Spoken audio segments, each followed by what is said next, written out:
সরাসরি সুমিত্রা এই মুহূর্তে ভবানী ভবন থেকে বেরোচ্ছেন, আমি একবার সরাসরি ছবিটা দেখব। 5:50 জিজ্ঞাসাবাদ পর্ব শেষ হয়েছে, ঘড়ির কাঁটায় 8:20 সরাসরি সুমিত্রায় বেরোচ্ছেন পার্থ।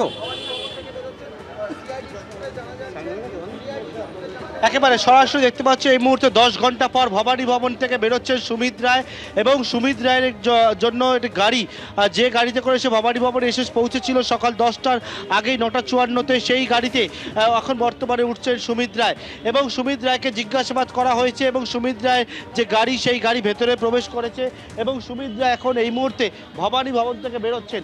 আমরা দেখতে পাচ্ছি প্রায় 10 ঘন্টার ওপর সুমিত রায় তিনি ভবানী ভবনে ছিলেন এবং এই মুহূর্তে ভবানী ভবন থেকে বেরোচ্ছে সুমিত রায় এবং সুমিত রায় একেবারে গাড়ির যে সামনের সিট রয়েছে সেইখানে রয়েছেন সুমিত রায় এবং এই মুহূর্তে দেখতে পাচ্ছি সুমিত রায় ভবানী ভবন থেকে বেরোচ্ছেন এবং বেরিয়ে সুমিত রায় এই মুহূর্তে বেরিয়ে যাচ্ছে। যে সুমিত এই মুহূর্তে কিন্তু ভবানী ভবন থেকে বেরিয়ে অন্যত্র উদ্দেশ্যে কিন্তু রওনা হলেন। সরাসরি আপনারা দেখতে পেলেন সুমিত রায় ভবানী ভবন থেকে বেরিয়ে গেলেন এবং তারপর প্রায় আজকে সকাল 10টার সময় তাকে সময় দেওয়া হয়েছিল হাজির হওয়ার জন্য, কিন্তু নির্ধারিত সময়ের 6 মিনিট আগে পৌঁছে যান। 10 ঘন্টা বেশি সময় পরে সুমিত রায় ভবানী ভবন থেকে বেরোলেন। হ্যাঁ সলিল, বাংলার দুর্নীতি তো অনেক সময় লাগবে। সিআইডি তো এটা জিজ্ঞেস করছে, তার সঙ্গে অন্য অন্য যে দুর্নীতিগুলো করেছে সেগুলো যেমন বালি বলো, গরু পাচার, এই তো এই ভালো তৃণমূলের এই অনুব্রত মণ্ডলী তো বলেছে ডেইলি 3.5 কোটি টাকা ওখানে পাঠাতো কামাল স্ট্রিটে। কার থ্রুতে পাঠাতো? কারোর ক্ষমতা ছিল অভিষেক ব্যানার্জির হাতে পাঠায়? ওটা হচ্ছে সুমিত রায়। সুমিত রায় হচ্ছে ওখানে তার গাইগার মুলার কাউন্টার দিয়ে তাকে ভালো করে চেক করা হয়, চেক করে তার কাছ থেকে যা যা জিনিস নেওয়া সেগুলো নিয়ে দিয়ে দেয়। এটা তো সবাই জানে। খালি তাই টুলু মণ্ডল তার মানে টুলু মণ্ডল তো সরকারি গেট বসিয়ে দিয়েছিল, নলাটি থেকে আরম্ভ করে রামপুরহাট থেকে আরম্ভ করে বীরভূমের মোহাম্মদ বাজার থেকে প্রত্যন্ত বীরভূম জেলা দখল করে নিয়েছিল।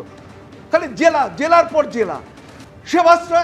সেবাশ্রয় তুমি ওখানে চরম দুর্নীতি হয়েছে, মাটি বিক্রি করেছে, ফেক কারেন্সির কেস হয়েছে দিলীপ মণ্ডল বিধায়কের এগেনস্টে। এরা কারা? এরা তো সব, এদের তো লিয়াসও করে সুমিত রায়।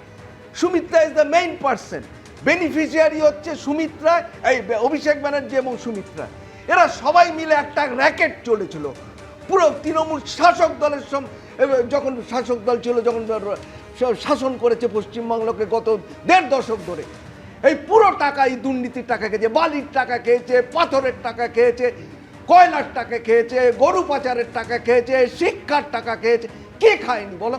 তুমি একটা সেক্টর বলো যে এটা এখান থেকে টাকা যায়নি, এখান থেকে টাকা পায়নি।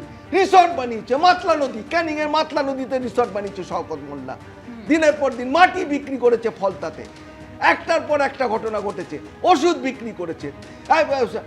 একদম এই কোটি কোটি টাকা কোথা থেকে এসেছে, কার অ্যাকাউন্টে পৌঁছেছে সেটাই একেবারে তদন্তকারী আধিকারিকরা যেরকম সলিলদা বলছেন যে খতিয়ে দেখতে চাইছে।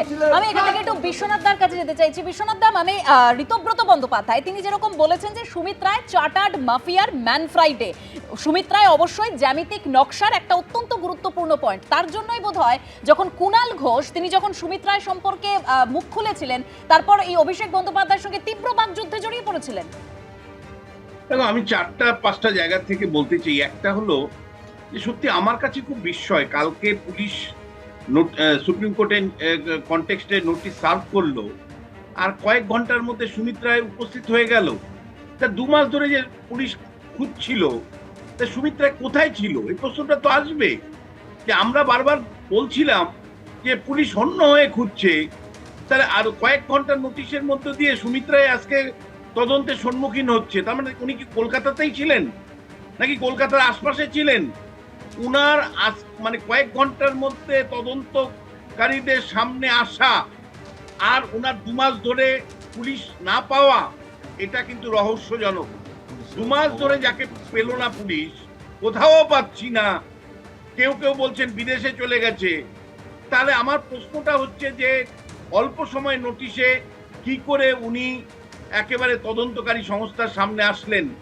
এর উত্তর কিন্তু মানে শাসক দলকে দিতে হবে, পুলিশকে দিতে হবে, যে কেন আপনারা এতদিন খুঁজে পেলেন না আর কয়েক ঘন্টা নোটিশের মধ্য দিয়ে উনাকে আবার পাওয়া গেল। উনি কোথায় ছিলেন তাহলে?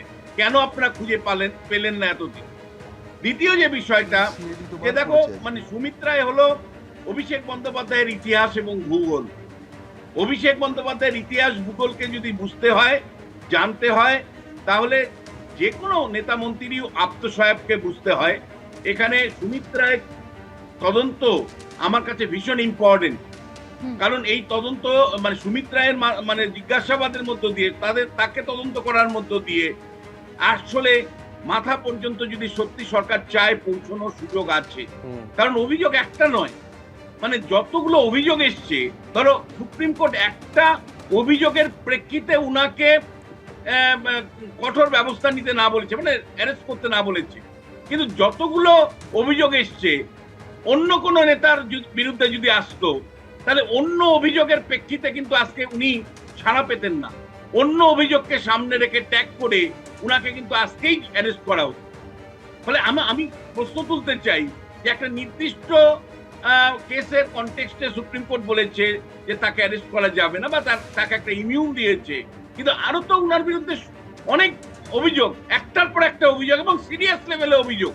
তাহলে সেগুলোর কনটেক্সটে কেন পুলিশ তৎপর হয়ে তাকে অ্যারেস্ট করলো না? এই প্রশ্নটা আমার দ্বিতীয় প্রশ্ন। থার্ড যে প্রশ্নটা রাখতে চাই যে দেখো এইটা মানে সুমিত্রাকে বিরুদ্ধে যে অভিযোগগুলো এসছে সেগুলো ক্যামাক্সটিক কেন্দ্রিক, এবং সেই ক্যামাক্সটিকের যে ইকোসিস্টেমটা ছিল সেই ইকোসিস্টেমের মধ্যে কিন্তু ভালো তৃণমূলীরাও কিন্তু ঢুকে আছে।